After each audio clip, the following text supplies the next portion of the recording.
I'm so glad you gave birth safely. I'm sorry I couldn't do anything. It's all right. Having you here is more than enough. Let's win our happiness together. Those words made me feel terribly nauseous. But I couldn't just leave things as they were. I finally reached for the door. I knocked lightly and opened it. Hey, who do you think the father of this child is? As I entered the hospital room, I responded to Buffy's words and looked up. Who could it be? Someone we know, huh, Evelyn? Jake, panicked, cut into our conversation with those words. For some reason, both the presumptuous Buffy and the panicked Jake seemed utterly ridiculous to me, and I spat out. Of course, I know. Congratulations. Be happy. Make that child happy, the two of you. And with that, I left Jake behind and exited the hospital room. Surely, divine retribution would befall them. There's no way they could live happily ever after, making others unhappy. I was off to prepare a new future for the two of them. My name is Evelyn. I'm a 37-year-old housewife. I was born and raised in a rural area. I have one younger sister. I grew up happily as the eldest daughter of a very ordinary family. After graduating high school, I worked as an office worker for a local company. It wasn't flashy, but I lived my days earnestly and joyfully. During my work, I was introduced to my husband, Jake. Jake was the son of a client's president. He was 3 years older than me, a person far too good for me. The executive who introduced Jake to me said to his father, the president, "Evelyn is serious and precise in her work. She's kind to our clients and has a good reputation. If an executive who never praises anyone says so, she must be a wonderful young lady." My father-in-law liked me from the first time we met. And Jake also took a liking to me, leading to our dating, and we got married when I was 33. I quit my job and became a housewife. Everyone blessed me for it. But there was one person who didn't. That was my younger sister, Buffy. Buffy, 10 years younger than me. My much younger sister was the long-awaited second child, born after my mother underwent fertility treatment. Therefore, she was very much loved and spoiled by the family. Of course, I also adored Buffy beyond words. "I want pudding." "That's your sister's." "Buffy, you had some yesterday, remember?" "It's okay, let her have it. I've often allowed her whims like this since we were kids." Because of that, Buffy developed into a character quite the opposite of me, skilled at being pampered. She grew up to clearly express her opinions, for better or worse. "I don't want to wear the clothes you wore. They're unfashionable and I don't want to wear them." When she was in elementary school, she refused to wear the clothes I had worn, troubling our mother. Truth be told, our family, though average, was on the lower end of the spectrum, far from wealthy. I too wore clothes handed down from relatives, but I never complained, no matter how much I disliked them. It's not that Buffy shouldn't complain because I didn't, but I believe there's value in learning to endure. "They're not unfashionable." "Sure, they're a bit old, but the design is still wearable today." If I even slightly objected, she would cheekily retort, "You don't realize the clothes are unfashionable because you're unfashionable." Perhaps I'm not stylish, but the new clothes I occasionally received were carefully worn and preserved by our mother. Since I wasn't into flashy clothes, I preferred basic items from brands that weren't trending. I thought Buffy could wear them without issue. It must have been the fact they were my hand-me-downs that she couldn't stand. Yet, as blood-related sisters, our tastes were unknowingly similar, and Buffy often ended up choosing items in the same colors as mine. But her cuteness allowed us, including our parents, to spoil her nonetheless. As a high schooler, Buffy's whimsicality worsened as if fueled. She'd demand pocket money, and if she wanted something, be it cosmetics or a bag, she'd buy it without hesitation. She'd skip school if she felt like it and go out at night if she wanted to play. By this time, our parents, not just indulging her, scolded Buffy on numerous occasions. Searching for Buffy in the middle of the night wasn't a 1 or 2 time event. If our parents refused to give her allowance, she'd sneak off to our unsuspecting grandparents to coax some money out of them. Lectures and restrictions did little. The free-spirited Buffy of her childhood didn't change her ways. I've spoiled Buffy too much. What if she skips too much and gets expelled? My mother seemed to feel responsible for Buffy's behavior. However, Buffy managed to graduate high school and even landed a job. We were all relieved, but she quit the company in a month. There was this smelly old man there, she said, an excuse that was hardly valid. At 23, she'd been in and out of part-time jobs. Now an adult, our parents and I no longer said much. She's been working steadily for the past 2 years. Maybe she's learned a bit about personal responsibility and has calmed down somewhat. But upon my marriage, she suddenly wanted to quit her job too. Isn't it unfair that only you get to marry the boss's son and become a housewife? I'm so jealous. That was Buffy's first reaction when I announced my marriage. Being a housewife still means doing household chores, and I planned to handle some uncomplicated company tasks unpaid at home. Even when I explained, the mere idea of quitting work seemed too enticing for her. Housework can be done quickly, and company work is just a few minutes, right? It's not that simple, you can't just slack off. That's right.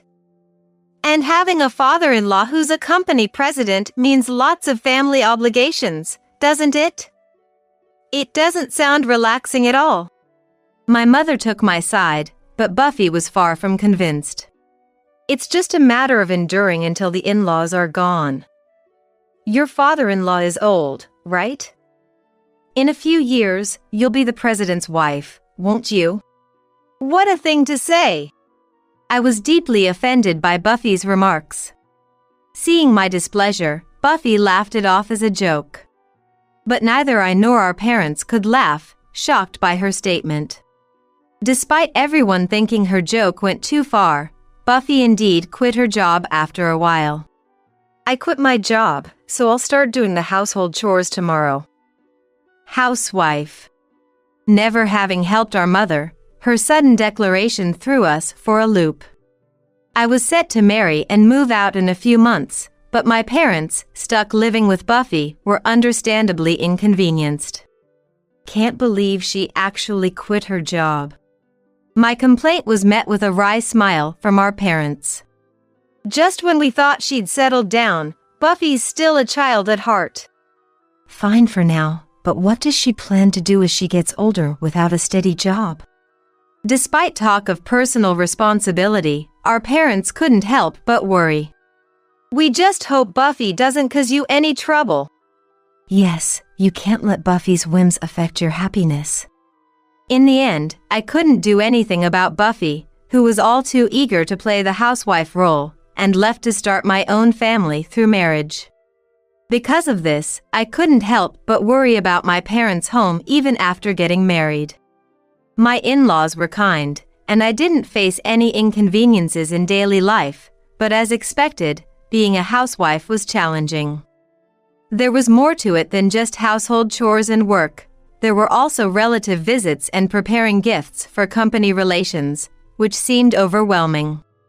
Despite living separately, my mother-in-law would come over to teach me how to manage these duties, saying, "It must be tough having come into this family," showing her concern for me.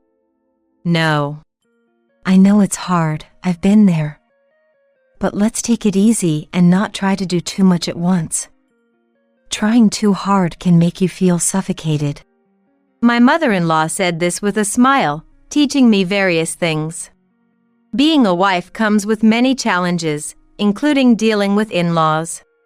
Some friends thought it sounded difficult, but my mother-in-law always showed concern for me and even prepared meals while I was busy learning the ropes.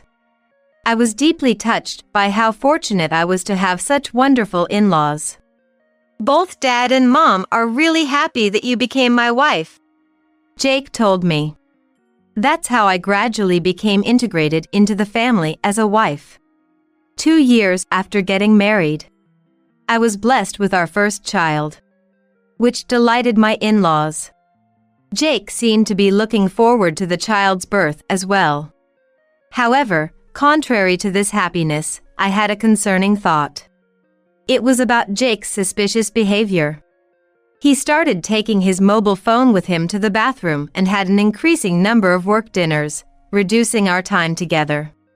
Concerned about his decreasing time at home, I once mentioned, "You seem busy lately." "I'm about to become the president, so I'm swamped with calls and appointments," he replied, predictably returning to his mobile phone. Since becoming pregnant, I've been feeling increasingly uneasy about not having Jake around. Then, one day, I suddenly thought Jake might be having an affair. That happened when I caught Jake smiling over his phone. A smile too gleeful for a work-related message. "Just got a sudden call. I need to go out," he told me right after that smile. "Now?" "The boss there always has urgent matters." "It's okay, you can go to sleep," Jake said before rushing out of the house. I couldn't believe it. What kind of urgent matter could there be at this hour? Awakened to the reality of a husband leaving his pregnant wife alone at night, I decided it was time for Jake to see the truth, so I hired a detective. After some time, I received a call from my parents. "Buffy's been rushed to the hospital. Come quickly." Shocked by the call, I hurried to the hospital, thinking Buffy might have had ovarian torsion. "Is Buffy's exam over? Is she okay?" I asked my parents upon meeting them in the waiting room at the hospital. It turns out she was pregnant, and she started labor. "What?" I exclaimed loudly at my mother's words. "How did you not notice before?" "Buffy had regular checkups, but we weren't informed," my dad explained. "I didn't show much, and neither did Buffy, so we had no idea," my mom added. I instinctively touched my belly. Indeed, I wasn't the type to show much either. But to think no one noticed until the very end? There's no point dwelling on it now. After a while, we heard the healthy cry of a newborn. Relief was short-lived as a new problem emerged. How to raise this child? Buffy, an unmarried, self-proclaimed housewife without a job. And the father's identity unknown. Yet, it wasn't the time to address such issues with Buffy, who had just given birth, so after seeing the newborn, I went home. Buffy had a baby, I told Jake upon returning home. "Really? Buffy's a mom now?" Jake, surprised, smiled happily. "Can I go see her? How about we go together this weekend?" I only got a quick look at the baby today and plan to visit properly. "Sounds good. I'll try to rearrange my work," Jake said, then immediately started fiddling with his phone. I knew his talk of rearranging work was just talk. But I hoped seeing Buffy's child might inspire a change in him. On the weekend, Jake and I headed to the hospital where Buffy was admitted. Just before entering the hospital, my phone rang. It was from the detective agency. Answering it with Jake nearby wasn't wise. Hesitating, Jake offered. "Phone call? Can I go ahead?" Seeming eager to see the baby, I felt relieved. "Yeah, I think it'll be quick. I'll follow soon." After separating from Jake, I answered the call. The call ended, and I headed to the room with a heavy heart. Then, I heard voices from inside. "I'm so glad you gave birth safely." I'm sorry I couldn't do more. It's all right. Having you here is enough, Jake. Let's win our happiness together. The phone call still fresh. Those words made me feel terribly nauseous. But I couldn't just leave. I reached for the door, knocked lightly, and opened it. Buffy, how are you feeling? Sis! You came! Of course. Jake, holding the baby, looked delighted. I ended up having mine first. Healthy and cute, right? I wonder what your child will be like. Indeed. Buffy seemed eager to boast, which irritated me. But I kept my response brief to avoid provocation. Perhaps upset I didn't react badly, Buffy pressed on. Hey, who do you think the father of this child is?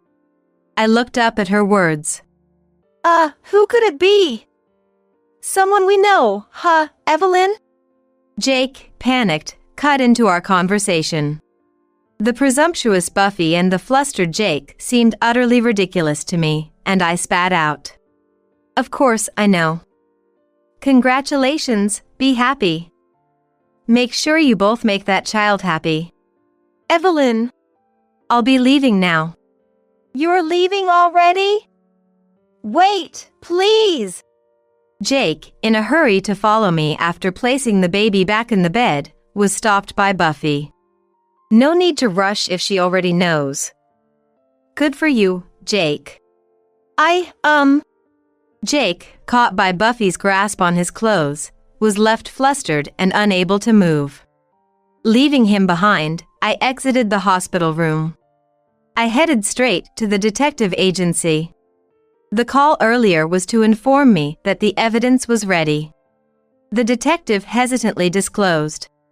Actually, we've seen someone resembling Jake at an obstetrics and gynecology clinic about 10 minutes west from Evelyn's home, attending appointments with a woman. That was the exact clinic where Buffy had given birth. It seemed unbelievable, but considering Buffy had always wanted what was mine, it was plausible. The conversation earlier confirmed my suspicions. Without a doubt, Jake had been unfaithful with Buffy. After collecting the evidence from the detective, I went to my in-laws. Jake has had a child. A child? What do you mean? It's not time yet, is it? My in-laws were puzzled by my statement. Yes. Not my child. Please, look at this. I presented the evidence received from the detective. As they examined it, their faces turned pale, realizing the truth. They apologized profusely afterward. We had no idea it would come to this. My mother-in-law was near tears. I'm not asking for apologies from you too. But I cannot forgive Jake. I think a divorce is inevitable. That's understandable. To make a wonderful woman like Evelyn suffer, we can't forgive our son either. We're truly sorry, Evelyn. We'll do anything we can to help. Thank you. I was grateful for their understanding. Feeling a smooth divorce might be possible. After our conversation, their anger turned towards Jake. What were you thinking, Jake? We'll call him right away and demand an explanation.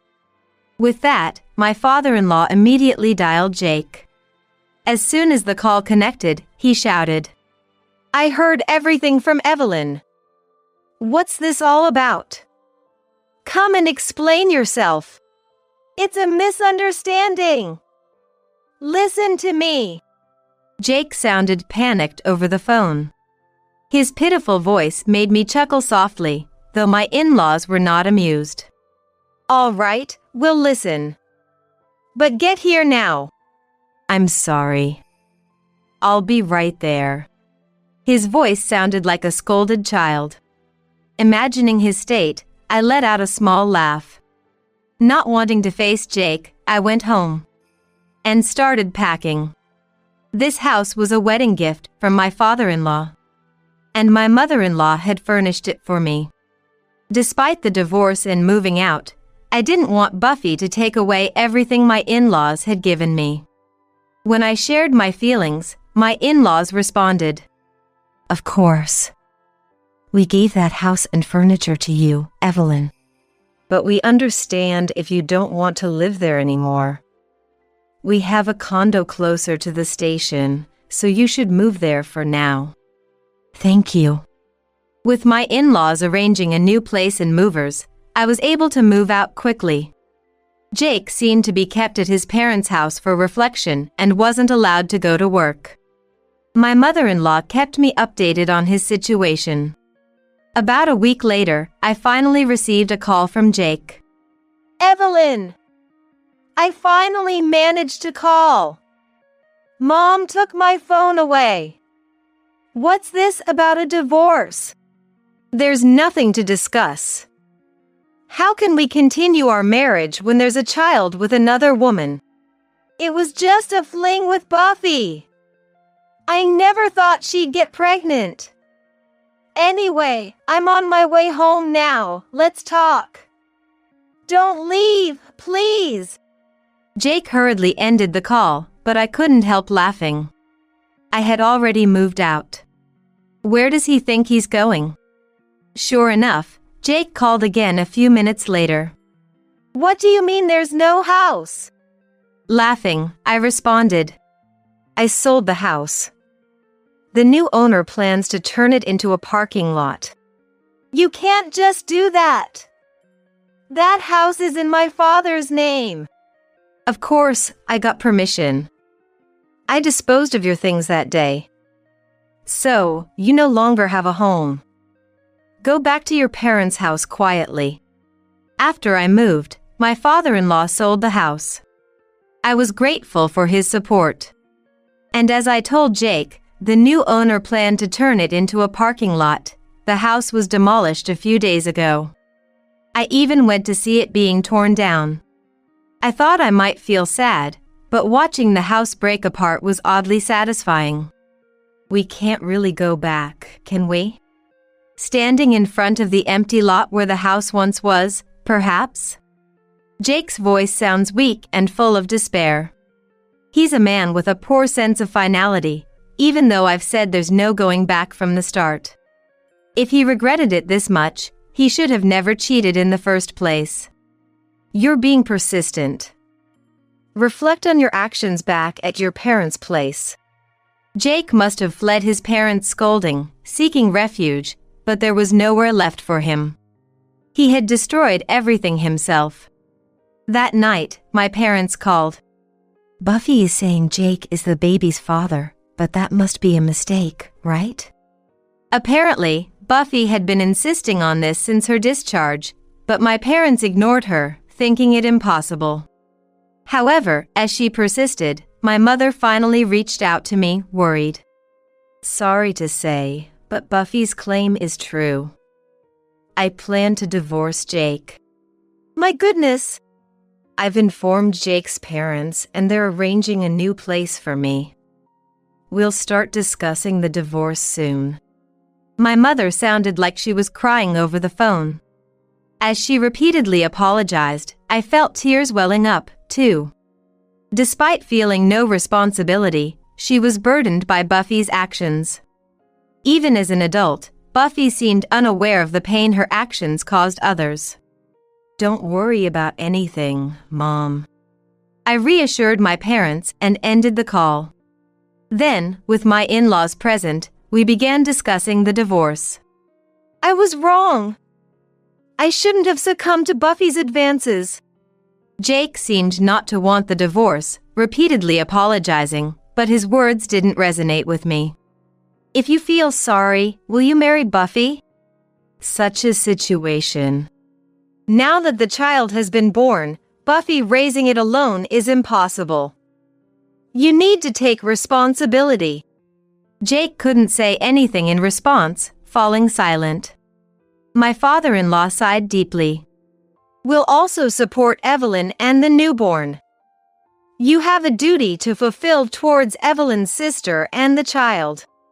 Jake, having been admonished by both me and his father, reluctantly signed the divorce papers. I hope he reflects on his actions and learns from them.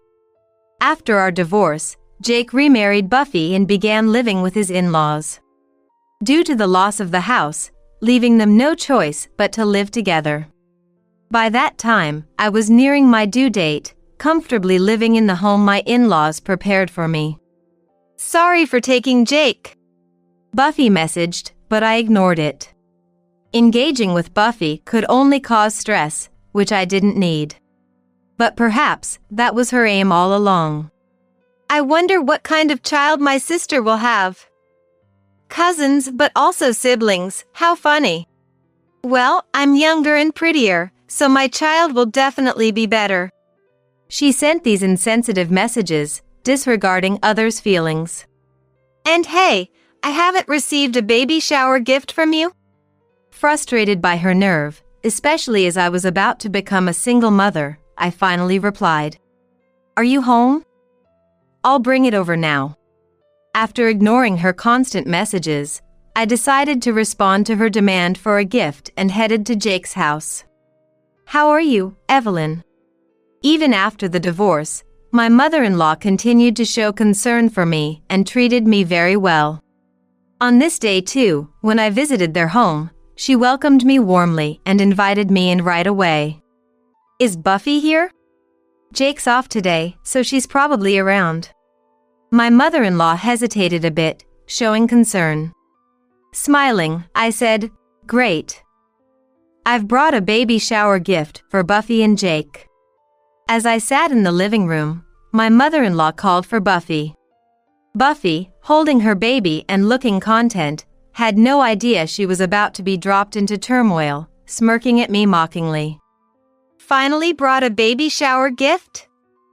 Well, we're not short on money. To Buffy, I handed a large envelope. It was thick.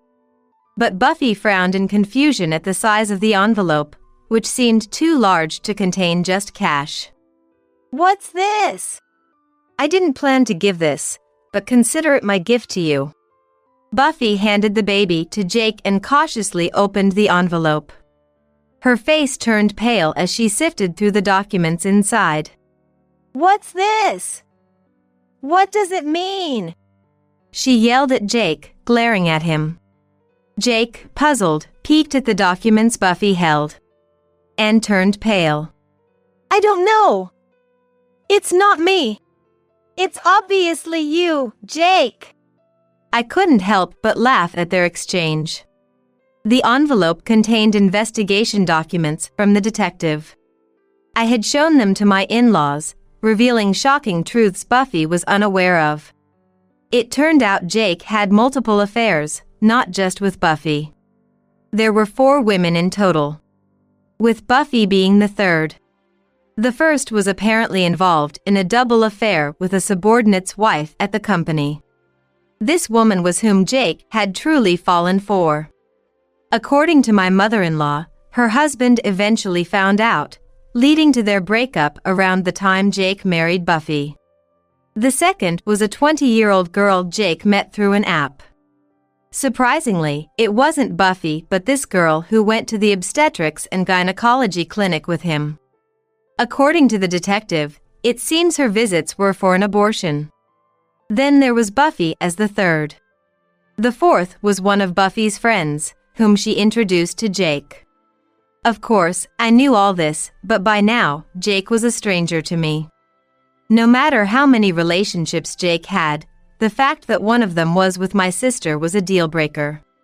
That alone made it impossible for me to forgive Jake. I would have let this matter go quietly into the night if Buffy had shown genuine remorse and apologized, but since she persisted in boasting to me, I decided to push her off her pedestal. Horrible! Liar! As expected, Buffy broke down crying, calling Jake names repeatedly and even raising her hand to him, despite holding their precious child. What's all this noise? At that moment, my father-in-law returned home. Seeing me, he seemed slightly pleased and said, Evelyn, You're here. Before glaring at Buffy and Jake. What are you two doing, shouting in front of the baby? Please listen, Dad. Jake has. Oh, both of you already know everything Jake did, right? I smirked at Buffy's meltdown. That matter. My father-in-law commented, seemingly exasperated. Anyway, it happened before your marriage with Buffy, and you're in the same boat, having been complicit in cheating. Do you think you have the right to blame Jake? I think only Evelyn has the right to blame Jake. Buffy bit her lip in frustration, realizing she had no support from my in-laws. Then, my father-in-law announced they had prepared a new home for the three of them. Buffy's fury momentarily turned to surprise at his words. I negotiated the rent down to $800 a month for you. It's a friend's company, so they knocked off $30. Now, please leave. But her face fell again at those words. Wait. What do you mean, leave? And why does Evelyn get a new home while we have to pay rent? I've also arranged a new job for you. It's a sales position at that real estate company. A new job. You're kicking me out of the company, the future president. The two of them confronted my father-in-law. However, he said with a smile, When did I ever say you were going to be the next president? You just assumed that on your own. Besides, I can't keep someone in the company who gets involved with a subordinate's family. Pack your things and leave. The pair, who had been arguing, now united in their protest against my father-in-law. Watching this unfold, I was stunned, but my mother-in-law murmured beside me. Since Evelyn and Jake divorced, Dad had been planning to kick Jake out. Both he and I thought of Evelyn as true family. Those words meant more to me than anything. I silently laughed at the divine retribution my sister and her husband faced, having lost their home, food, and trust. The couple moved into a house prepared by my father-in-law and started a new life. It's a surprising 15-minute walk from the station. However, it's next to a pediatric clinic and only a 3-minute walk to the supermarket, making it an ideal location for raising children. According to my parents, Buffy complains about not being able to go out and play, but with so many temptations around, she would surely scatter her attention. I hope she focuses on raising her child in the home my father-in-law found for his grandson. Jake, under Buffy's thumb, is working as a salesperson at a real estate agency, feeling diminished. Interestingly, this real estate agency is run by a family of one of Jake's subordinates whom he had an affair with. I don't know if his actions are known at the company, but he must be feeling constrained there as well. With the additional burden of paying damages, Buffy can't live the luxurious life she desired. It's a life neither Buffy nor Jake could have imagined for themselves, but it's the situation they are in. I only wish for the child to be happy, regardless of what happens. I later gave birth to a healthy boy. Both my parents and in-laws adore him. Although the bond with my in-laws has been severed, we still keep in touch while I live in that condo. My job is now a paid remote position at my father-in-law's company, where I used to work unpaid. I became an employee and now receive a salary sufficient to raise my child on my own. I've always been modest, but I believe this is the result of valuing others and acting with integrity. Though I wasn't fortunate with my husband, I was blessed with a very cute son. I'm truly grateful for the opportunity to work from home while raising him.